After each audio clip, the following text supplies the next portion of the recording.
Johannesburg Emergency Services Acting Chief Rapulane Monageng has told the Commission of Inquiry into the Usindiso building fire in Johannesburg that it was the most shocking scene he had ever attended to in his career. Monageng was testifying at the Commission into the deaths of 77 people killed during the August blaze of 2023.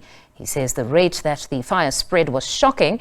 At the same time, he says the city of Johannesburg has embarked on a tender process to procure new equipment to ramp up their emergency services departments. This after it emerged that the first two fire trucks which responded to the blaze had little to no water.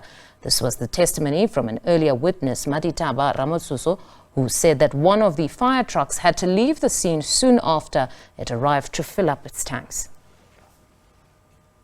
Now, SABC News reporter Mthethwa has been tracking proceedings at the inquiry and joins us now with the very latest. Mbali, honestly, quite disturbing what we had heard from that one witness, that you would have fire trucks come to the scene knowing very well that they don't have enough water, but somehow they meant to extinguish a fire. Certainly. We have heard the second witness who has disputed the allegations that were made by this particular witness. You will remember that last week we heard the testimony of the victims of the fire. They all came and took turns, and they all reiterated the same thing, saying that they were rather concerned about the fact that the fire truck seemingly came with no water and were not able to extinguish the fire and left shortly after their arrival to go and fill up. But today we heard from the second witness, who's also from Johannesburg Emergency Services, saying that this is not true, disputing the allegation, saying that the trucks arrived with water and presented a video for the Commission to see, which was taken from CCTV footage around the building. And when you look at those visuals, you can see the fire trucks arriving. The one is a fire engine, the one that carries the water, and the other one is called an air truck, which carries equipment that assists firefighters when they run out of oxygen inside the building. So what would then happen is that they would then come back outside of the building or outside of the scene or the incident where the incident has taken place and go into that building, into that truck to grab oxygen masks and so on to enable them to better extinguish the fire. So what could have happened here with the witnesses? Did they perhaps not understand that at some point they would have run out of water, but the first thing that would have happened is they would have utilized the water they came with?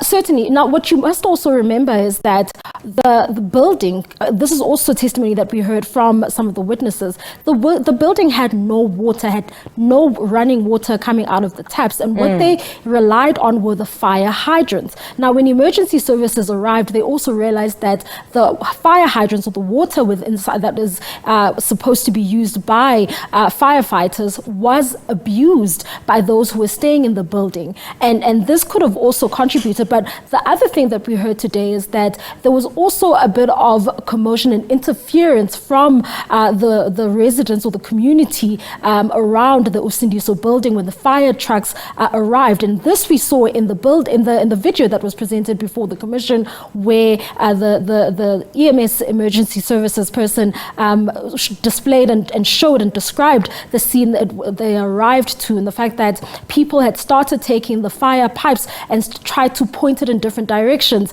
and they then had to bring in public order policing in order to be able to carry on and finish the work and try to extinguish the fire. So there were more issues and circumstances that led to maybe the fire not being extinguished as quickly as they could, but what emergency services are saying is that the error was not on their part at all. They came prepared and they came with the intentions of extinguishing the fire as soon as possible, but they ran into some challenges. One of those people who were trying to extinguish the fire themselves or to assist the firefighters, and also the issue of fire hydrants and the water there being abused and being used for daily use by those who lived in that hijacked building. And I assume many would expect that there would be a lot of commotion in such a situation because many people eventually lost their lives. So they would all just be running up and down attempting to assist. But I suppose a clearer picture is starting to emerge now of what exactly happened. Yes, certainly. Now, the Commission is required not only to investigate the circumstances that led to the fire and how the fire started and what led to the fire growing or the flames growing as much as they did. You will remember that when these EMS emergency services personnel first appeared before the Commission, they described it as an abnormal fire, saying that there were a lot of hazardous materials within the building. And you will know that we later learned that there were shacks inside of the building made from plywood and so on, which is a highly flammable material. This then contributed to fueling the flames and so on.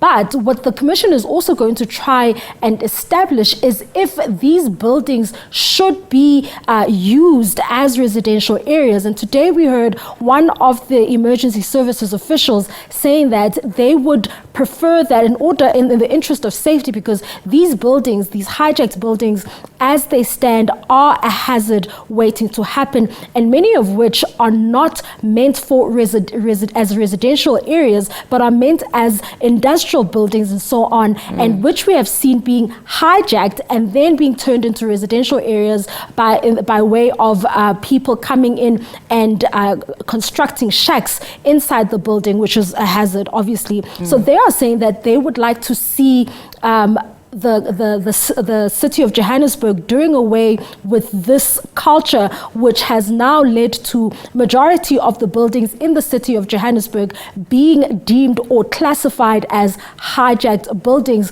with no owners and people living in them and using different boards and different types of materials in order to construct shacks and live in those buildings. That brings us to perhaps the living conditions or living status of some of those witnesses now. On numerous occasions they've complained that the alternative accommodation that has been offered is not adequate. Some of them have said they've been kicked out. What are some of them telling you about the alternative accommodation that has been offered to them? Well, when you go back to the testimony that we heard last week from some of the victims, you'll remember that some of them were then taken to Lindela after they were made to vacate a homeless shelter, and they are there waiting for the outcome of a High Court decision after the matter was taken to court to determine whether or not these victims should have been deported. They remain there, and some of them testified from Lindela itself. Some of them say that they were kicked out of some places. Some of them said that they are staying in informal settlements that were provided by the city of Johannesburg. But it seems as though there is a certain level of unhappiness with the alternative accommodation that was provided, especially when they were sent to homeless shelters, living in halls and separated from their families.